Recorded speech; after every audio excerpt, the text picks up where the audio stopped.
Here on the TheAshtube, we like to say a thing or two about a thing or two, and keep you guessing about what we might say next. You never know. It could be something good. Well, I'm about to say something very controversial, but thankfully most people will genuinely not care. I like the original Scarface from 1932 more than the 83 remake. That's right, I'm a weird hipster contrarian. I can apologize for being myself, but I will never apologize for being who I am. So I guess there's nothing else for it now but to delve into this 1932 classic. I may also possibly compare it, maybe, if it's okay with you that is, to the much more famous remake, but the focus will be on the OG. I'm not making the same mistake as I did with the Maltese Falcon, so please sit back and get comfortable as we are about to watch an action-packed crime epic filled with whistling, coin flipping, and sexy dancing. Goodness. Scarface, the baby of the two Howards, directed by Hughes and produced by Hawks. Scarface is a movie from the magical pre-film code world. The film stars Paul Mooney as an Italian immigrant gangster and Tony Carmonte. Scarface, like most movies from the time, is adapted from a novel written by Armitage Trail in 1929 and published in 1930. The book is also public domain, so if anyone fancies their own adaptation, feel velvety free. The book has roughly the same plot as its adaptations. A thug based off of Al Capone works his way up to the top of the gangster totem pole before his inevitable fall, becoming more arrogant and confident as he rises, openly flirting with his boss's missus before taking said boss out. Some differences though. In the book, Scarface begins the story as a bouncer, and he even has a brother who believes that Scarface had died in World War I. The brother goes down another path and works his way up in the police force, all the way to the chief of police, and unknowingly is the one who ultimately shoots and kills his bad egg of a brother. Bit awkward, but good riddance to bad rubbish, I say. Howie Hughes scooped the novel up and hired fellow Howard, Hawks, to direct this crime epic. Scarface was produced prior to the strict enforcement of the production code in 1934. Though it still faced scrutiny under the more flexible Hays Code, the Hays office demanded major changes, including a prologue condemning gangsterism, an alternate ending to more clearly punish the character of Carmonte, and a revised title, The Shame of a Nation. Censors felt the film glamorized crime and violence. These mandated revisions delayed the release by a year. Only some screenings retained the original ending, but thankfully today most modern showings have the intended end. Some DVD editions also include the alternative version, reflecting the adjustments Hughes and Hawks had to make to gain approval by the Hays Code. Scarface came in the midst of other gangster-defining films, such as Little Ceasar starring Edward G. Robinson. Little Ceasar hasn't aged as well and is mostly iconic for Robinson. That iconic voice people make when pretending to be a gangster comes straight from this movie. Now, we don't want no softies spilling things. I ain't gonna spill anything if that's what you're scared of. You think I want my neck stretched? Well, you know too much. I ain't gonna take any chances. You're hanging around with me, see? The other, Public Enemies, is a much better movie, but doesn't have anything as iconic as the Robinson voice.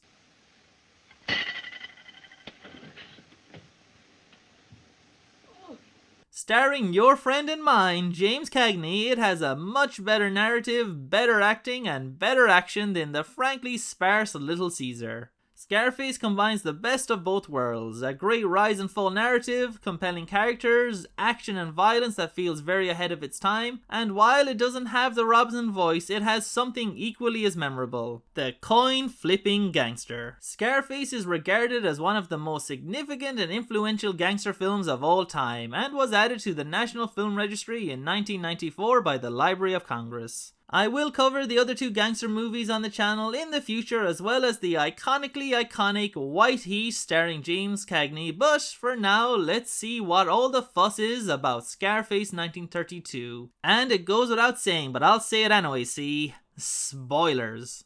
The movie begins with crime lord Louis bragging about his big party. All seems to be going well until a man whistling in the shadows M-style appears and whacks him real good. It's our protagonist and all-round bad bloke Tony Carmonte. What I respect about Tony is he really loves his job and whistles while he works. The next day, he is brought into custody with his coin-flipping bestie, Gino Little Boy Ronaldo. But Johnny Lovo pulls some strings to get him out, much to the chagrin of the flat-footed sheriff. The sheriff, not happy, gives Tony Bowles a dire warning. Take your gun away and get you in a tough spot and you'll squeal, like all the other rats.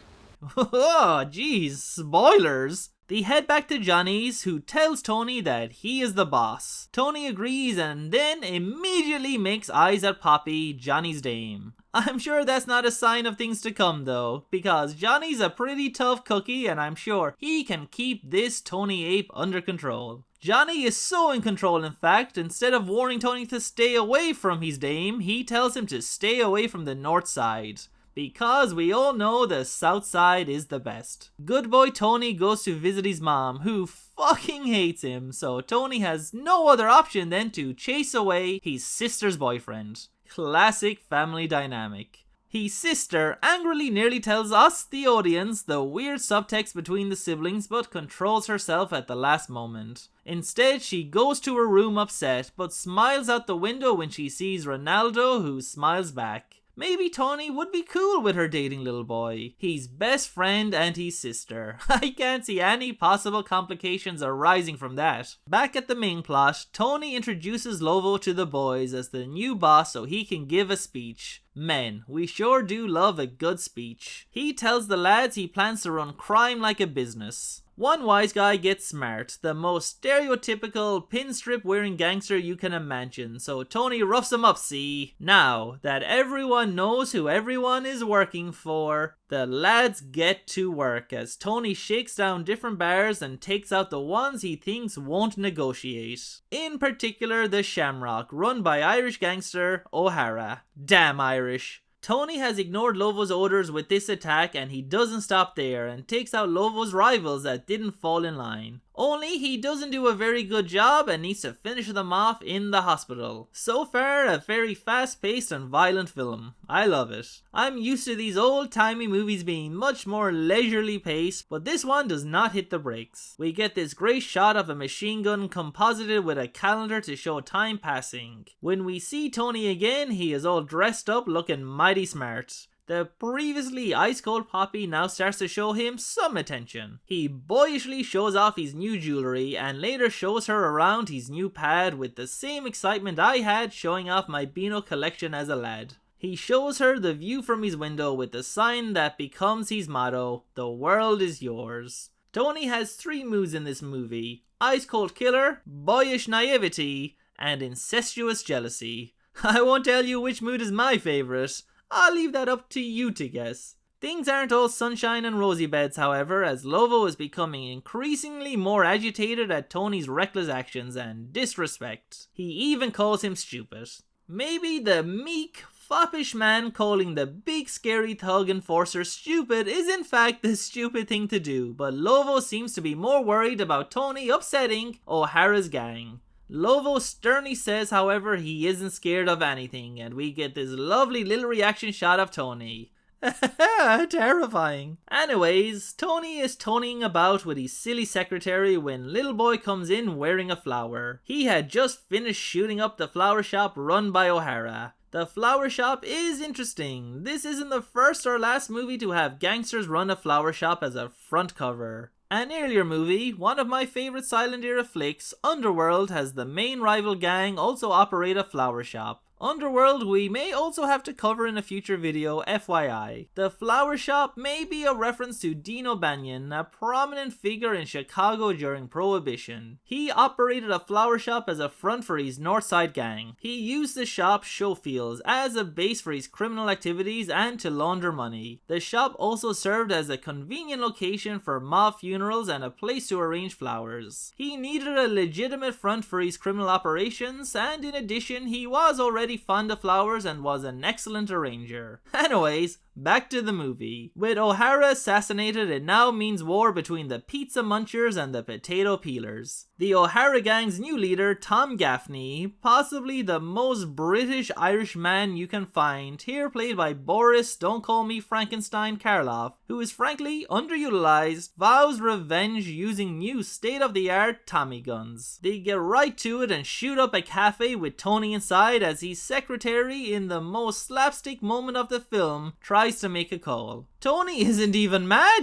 he's impressed. Little boy managed to kill one of their attackers and gets a hold of this new toy. O'Hara's gang has shot up multiple places, and Hardy Buck Johnny is even shot in the arm. Johnny tries to give out to Tony, but it's clear at this point the boss is no longer the boss, as we get some great action shots of the gang war. One funny slapstick moment right out of a Looney Tunes cartoon is when a gangster is shot outside of an Undertaker's. Also, if you haven't noticed already, take note of all the X's. We always see one right before someone is killed in the movie. A famous scene that is referenced in many gangster movies is the Valentine's Day Massacre moment, and it is referenced here as well. Based on the real event, gangsters disguised as policemen line up 7 members of their rival gang and mow them down with machine guns. This would later be redone in the movie Some Like It Hot, which also starred little boy actor George Raft. Throughout the film, we get different exposition moments from the police or the paper newsrooms. Here we learn that Gaffney, the British Irishman, has gone into hiding, and Lovo is just as frightened of Tony as the Northside gangster is. These scenes are also to remind the audience that the gangsters are still the baddies, and just because they are fun doesn't make them any less awful. In one of these scenes, we can also get the citizens meeting complaining about the papers putting the gangsters on the front page, glorifying their actions. There is an Italian present on this citizens council complaining about those other bad egg Italians. Allora, couldn't help but notice though that there were no Irish people on this council.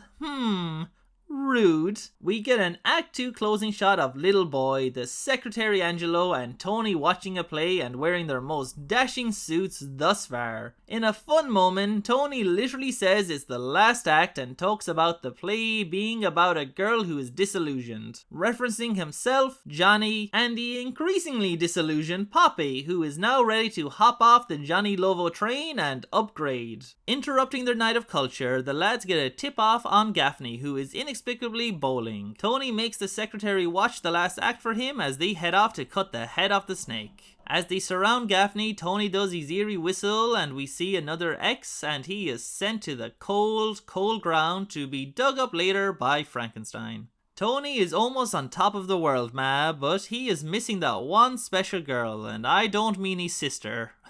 Or do I? He heads to a dinner joint and rudely interrupts Poppy and Johnny's date. Would you just look at Johnny? He is not having a good time whatsoever. So much for being the boss. We get this great moment when they both hold out a lighter for the fair weather girlfriend and she chooses Tony's. Johnny Cook finally loses the rag, but a man with a gun breaks the tension. As this is all going on, Francesca, Tony's sister, attempts to seduce Little Boy with perhaps the sexiest and most alluring dance ever put to film.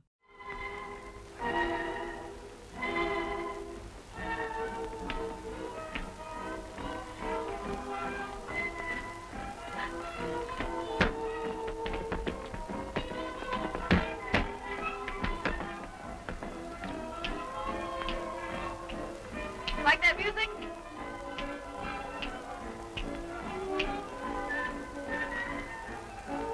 Well, I don't know about all of you, but I'm very aroused.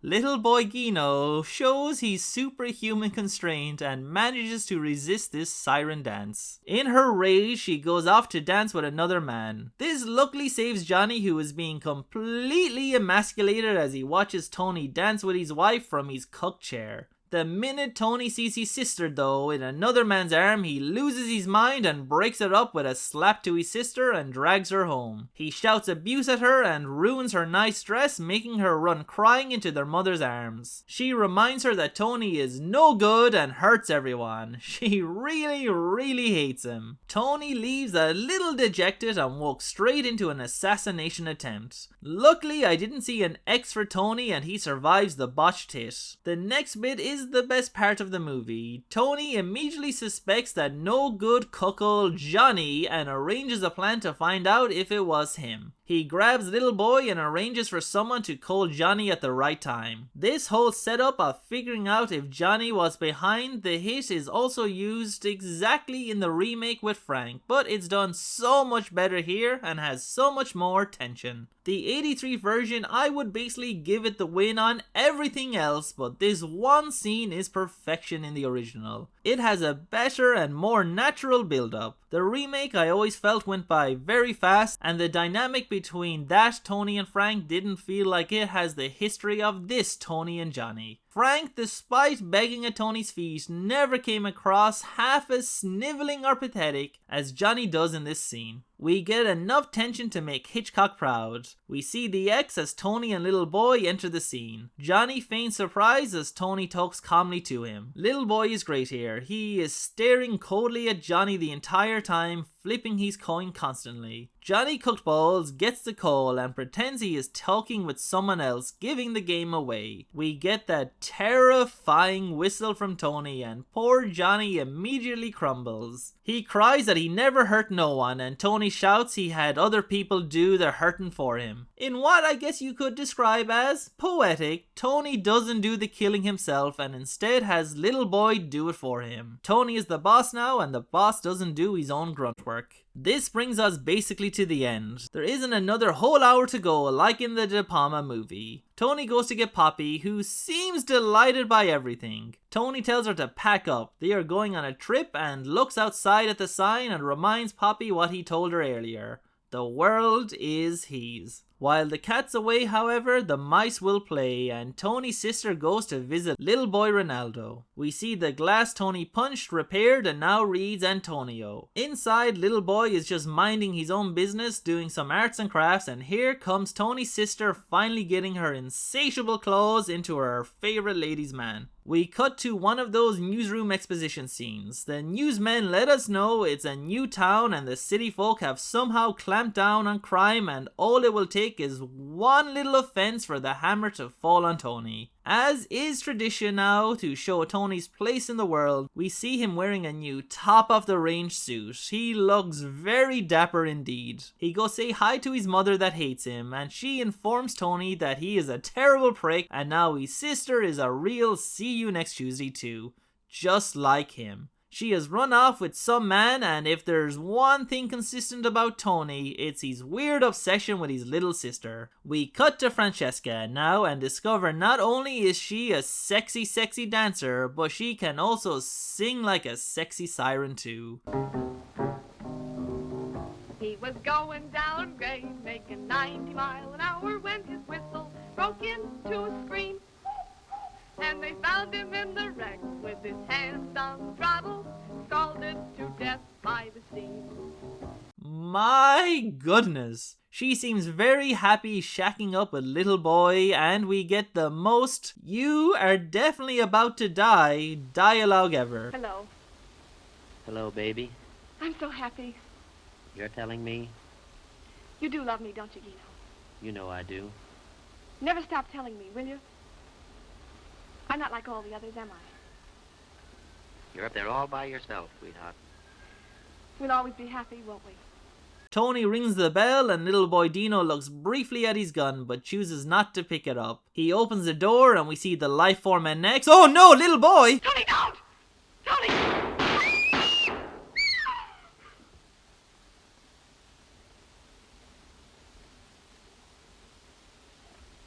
We learn that little boy Dino had married Francesca the day before, putting behind his womanizing ways. Tony helps his sister up but is pushed away. The shot is really creepy as Tony basically turns into the Frankenstein monster. I guess he killed the real one earlier so he can steal the bit. Francesca finally realizes her mother was right about Tony all along. He literally is the worst person in the world, so she decides to run away. With this murder under the city's new zero tolerance, the police can now take Tony out for good. Tony returns home to fortify his pad for the big shootout. In the battle, everyone's favorite character, Angelo the secretary, is shot dead. He goes out answering the phone one last time and finally gets the caller's name. He wasn't able to write, he clearly had some severe learning disabilities, and he didn't even understand how a phone worked. But he was the best dance secretary anyone could have ever asked for. Tony's sister sneaks up the back way and attempts to kill Tony, but she can't bring herself to do it for some reason. Tony is part of her, you see, and she's part of him, so she decides to help the goon out. She even starts to get very excited and into it, as they both have a bit of crack in what should be a very stressful situation. They are going to take on the whole world. No one's going to stop them now. Anyways, a bullet hits Francesca and Tony breaks down immediately, stopping them in their tracks. She is sad she can't help him anymore, but is seemingly disgusted when she realizes Tony is afraid. You can't leave me here all alone. Oh, Tony, you're afraid. Jessica, Don't be afraid, Tony. you're all I got left. Little boy, he's gone. Angelo, he's gone. I'm no good without you, Jessica. I'm no good by myself. Jessica!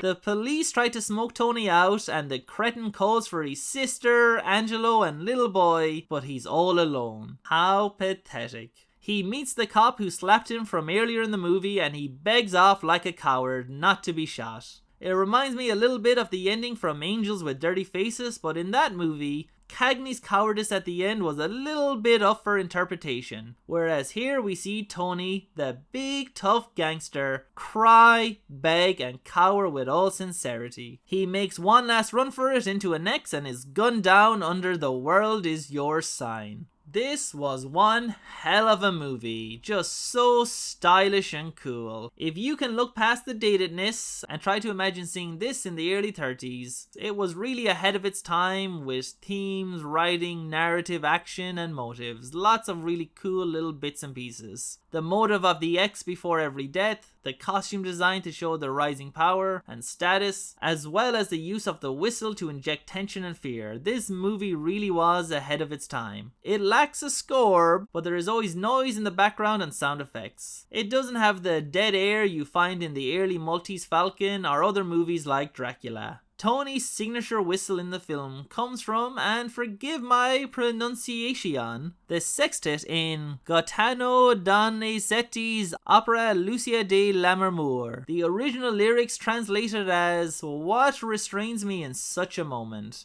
echo the tension in the story, and the haughty melody recurs throughout the film's most violent scenes. When you hear that tune, you know Tony is off his leash. The whistle, I imagine, was probably inspired from Fritz Lang's M, as it is used in a similar way here. Not to prattle on about it, but I have to say again, I am blown away with the effects as well. The scene in the restaurant being shot up is flawless, and even later when Tony is violently shot down is done to perfection. This is as gruesome and boundary pushing to the 30s as its remake was in the 80s with that chainsaw scene. It has a lot of violent montages and quick cuts to show the escalation of violence and the film's theme of excess. To appease censors, several new scenes were added to Scarface, including one where a newspaper publisher breaks the fourth wall to scold both the public and the government for failing to curb gang violence, and another where a police detective criticizes the glamorization of gangsters. Director Howard Hawks refused to shoot these additions or the alternative ending, so Richard Rossum stepped in to film them. The Hayes office also objected to the original title, pushing for The Menace, Shame of the Nation, or Yellow. After months of back and forth, Hughes compromised with Scarface, The Shame of the Nation, and tacked on a moralizing foreword. At one point, he even tried to rename the film The Scar, as the word Scarface was removed from the dialogue. In the scene where Tony kills Ronaldo, Sheska says the word murderer, but she can be seen mouthing the word Scarface. Originally, the script portrayed Tony's mother as supportive of his lifestyle and included a corrupt politician who publicly opposed gangsters but privately partied with them. The original ending was a blazing shootout in which Tony, impervious to bullets and gas, is finally brought down while trying to kill the police officer with an empty gun. His futile clicks continuing even in death.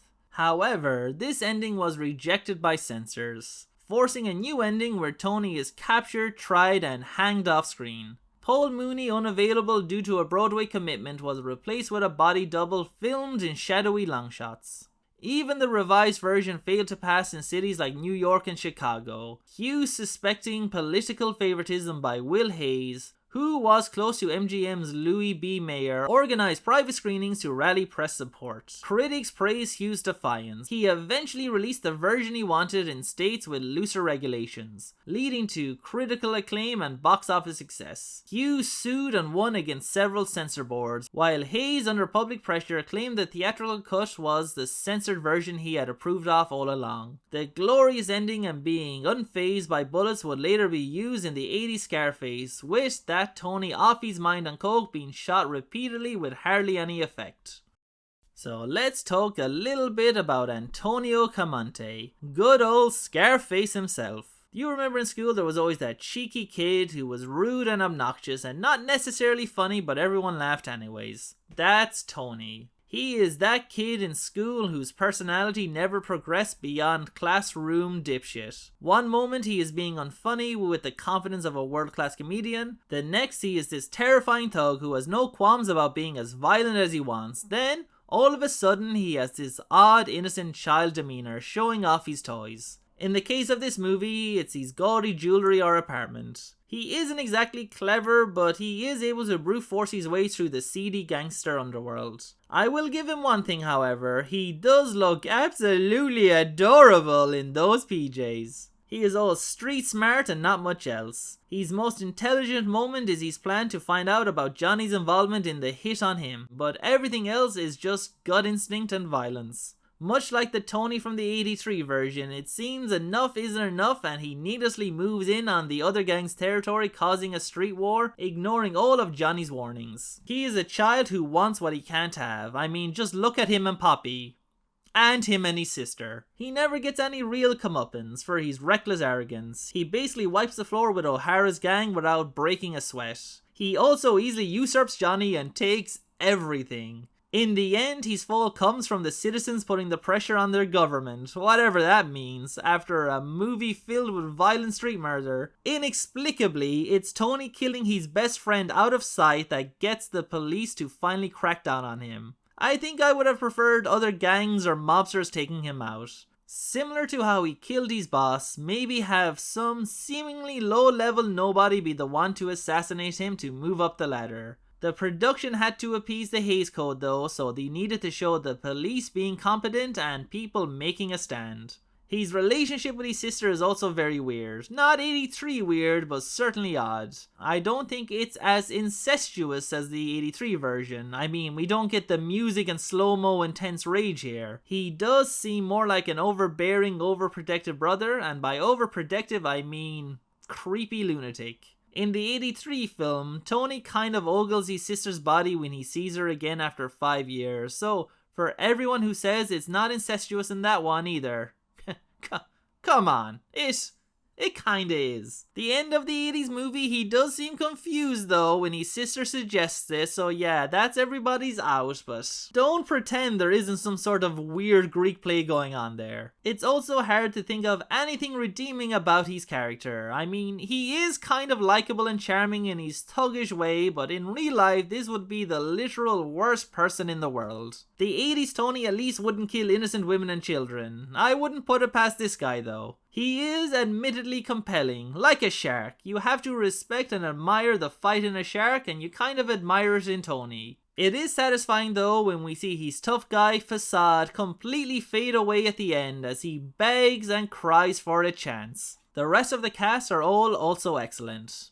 Mostly. I don't really care for Karloff in this. He is wasted and doesn't leave much impact. My favourite character outside of Tony Bowles is Mr. Johnny Lovo, the boss. He is so full of confidence at the beginning. He is on top of the world, bossing everyone around, including Tony. Remember, he is the boss. We slowly see his authority disintegrate as Tony gets bolder and bolder, and before long, he is emasculating him in front of the boys and his wife. The dinner scene where he finally flips is great. It's a shame the tension got broken up. Maybe Johnny could have had a little moment of courage before Tony disposed of him. Johnny's dame in this is, well, she is just the worst. Completely evil and vapid. I think she cares about Tony just as much as she cared about Johnny. It's all about the money and power. Her satisfied smile when she learns Johnny is gone is ice cold. Elvira in the 80s version is a lot more sympathetic. I mean, she's also vapid and pretty useless, but at least she has an occasional conscience and calls out Tony and eventually manages to walk out on him. Little Boy, played by George Raft, is also amazing. He played a similar role in Quick Millions the year prior. When I think of 1920s gangsters, I think of Raft. The sleek hair, the flipping coin, and he even says, Listen, you're Tony's sister, see?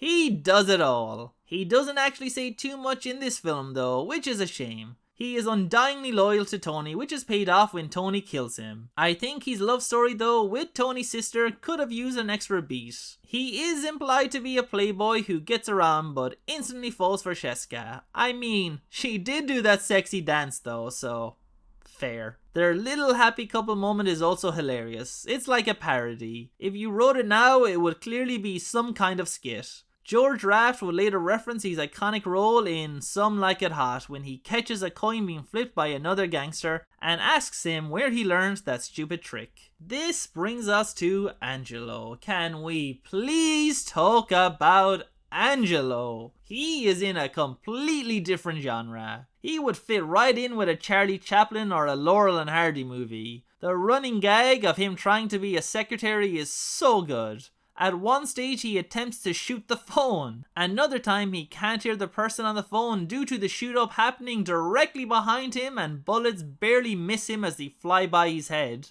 Then, finally, when he figures out how to actually do his job right, he dies. A fitting end to a dutiful and loyal friend to the very end. So, Pelican flying in the room time. How does it hold up to the remake? As I said earlier, I prefer this version, but to be honest, that's mostly down to its breezier runtime, but they are both different enough to stand on their own. The change of settings to 80s Miami and the cocaine business really changes the vibe. All the plot points of the original fit neatly into the remake with extra plot thrown in. The remake is a real rags to riches and follows Tony's complete rise from arriving in Florida from Cuba, killing for his green card and scrubbing dishes until a gangster gives him his big break. If the original Scarface is a shark, then this one is a vicious piranha. One thing I really like in the remake is after killing Frank, we get that montage of his success and we see how his power and money grows. In the original, he dispatches Johnny and then it kind of immediately goes to the fall. Here we really get to see the theme of excess in full effect. There are no virtuous cops either in this version, nor really rival gangs other than the mentioned Diaz brothers. Here Tony is really his own enemy, proclaiming his honesty, loyalty and balls. Yes, immediately double crossing Frank, calling him soft and going after Elvira aggressively. Like right away. He literally has no chill. The school clown boyishness isn't as prevalent here, but we do get scenes of him trying to use his new wealth to try to impress the girl, and his awkward dancing is also a treat. There are also other nice moments throughout where we really get to see his peasant low classness next to other characters. Something that always stood out to me between the two versions was the casting of our two main gangsters. In the first one, Scarface is this tall looking brute and Little Boy is smaller and looks very similar to Al Pacino. The remake swaps the main character's look, with Tony being the smaller of the two. Speaking of Little Boy, as much as I love his iconic coin flipping and icy stares, I think I prefer Manny from the 80s version. And only partially because of how handsome he is, because my goodness. He has this $1 million smile the whole time and he has the toughest job in the world of trying to rein in Tony. Manny is so much more likable than the original, and his womanizing is on full display and not just a joke and implied like in the original. The relationship between him and Tony's sister does get a little more screen time as well, but not enough. The more aggressive womanizing also gives more reason for Tony to not like the idea of him trying to hook up with his sister. When Tony kills Manny, his best friend, it hits a lot harder than the original, and it's nice to see Tony show some actual remorse when he calms down later. Unlike Tony to every one of his own bosses, Manny was completely loyal to Tony the entire time and always had his best interest at heart. I do think we needed more of this sister dynamic in this movie, an extra scene or two showing her being corrupted.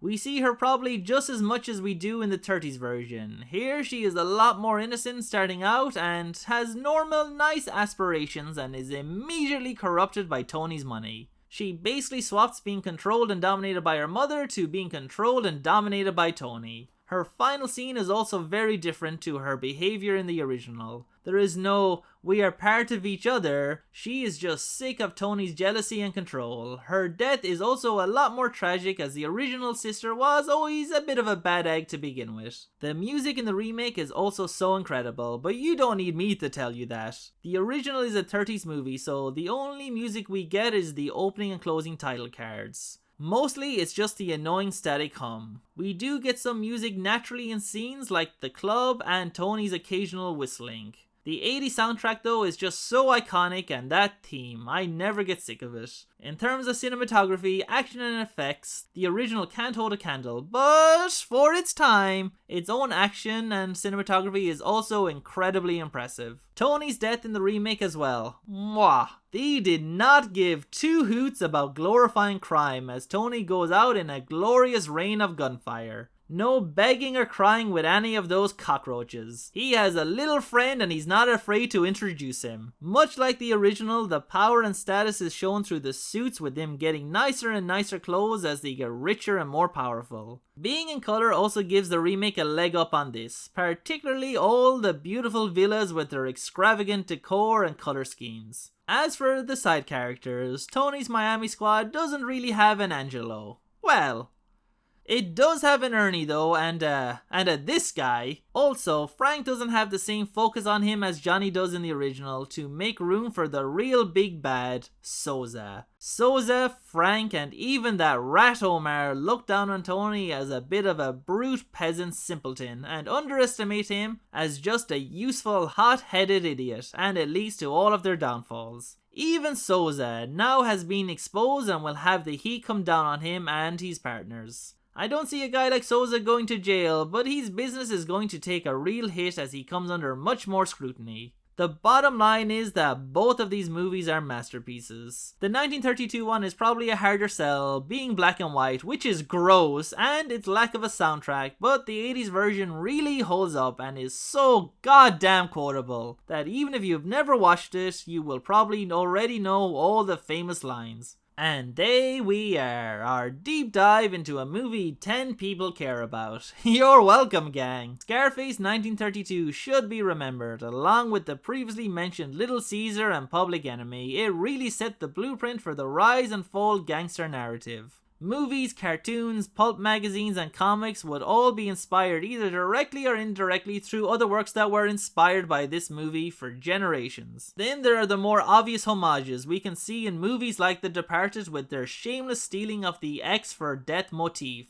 Godfather would also do something similar, but with oranges. Not as cool as an X, but bless its little heart, it tried. I'm also a big fan of the Goon comic, and every time I see the Scarface main character, Paul Mooney instantly jumps to mind. The remake was even kicked into production because Al Pacino happened to catch a viewing of the original and instantly fell in love. He found the character's intensity and rise and fall arc compelling and thought it could be reimagined for a modern audience, specifically through the lens of contemporary crime and immigration. Though the remake may have eclipsed its predecessor in the public consciousness, it and so many stories like it owe everything to the original. Without Hoax, Mooney, and the bold defiance of 1932, there would be no Montana, no Blimp, and no Empire. In the end, the world was his, because it was theirs first.